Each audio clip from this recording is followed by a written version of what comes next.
จ้ามื้อนี้จะพามาทำหมักเบงประยุกต์สับหว่างนะคะพี่น้องคะอันนี้เป็นนิ้วประยุกต์นะคะ เป็นนิ้วประยุกต์ใบสี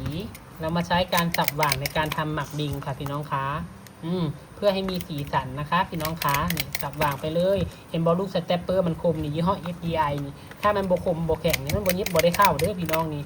สำใดสำนึงยิบโบเข้าเด้อค่ะคำโบคมโบแข็งหลังจากนั้นเอากาวอันนี้ปกปิดไว้ค่ะรอยโบสวยรอยโบงามนะคะปกปิดไว้ค่ะนี่เห็นบออันนี้เป็นจีบโบราณธรรมดาค่ะพี่น้องคะสเตปเปอร์ปากกว้างไซส์ดีแท้ไซส์ดีว่าเด้อผู้ใดอยากได้ให้เฝ้าสั่งค่ะพระจ่าจะจัดส่งให้แล้วนะคะนี่ของเข้ามาแล้วค่ะปากกว้างไซส์ดีสเตปเปอร์ตัวนี้นะใช้กับลูกยี่ห้ออื่นนะอย่าค้างด้วยค่ะแต่ถ้าใช้กับยี่ห้อ FDI นี่ไซส์ดีมันคมไผ่โบเคยลองใช้พระจ่าอยากให้ลองเปิดใจไซส์นะคะพี่น้องคะได้ไซส์แล้วติดใจค่ะพี่น้องเพราะมันแตกต่างกับสเตปเปอร์ปากแคบที่สมเจ้าเคยไซส์นะคะ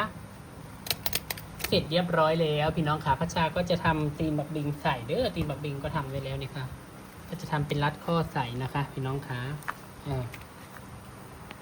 เสร็จเรียบร้อยค่ะขันหมากบิงประยุกต์นิ้วริบบิ้นค่ะเป็นยังไงเจ้าครับฝากกดแชร์พระชาด้วยนะคะหากดูแล้วชื่นชอบในผลงานค่ะพี่น้องค่ะกดแชร์ให้ด้วยค่ะพอจะได้มีกำลังใจให้คลิปดีๆให้พี่น้องได้เบิ่งได้ชมสืบต่อไปเนาะค่ะไปแล้วจ้าสวัสดีค่ะ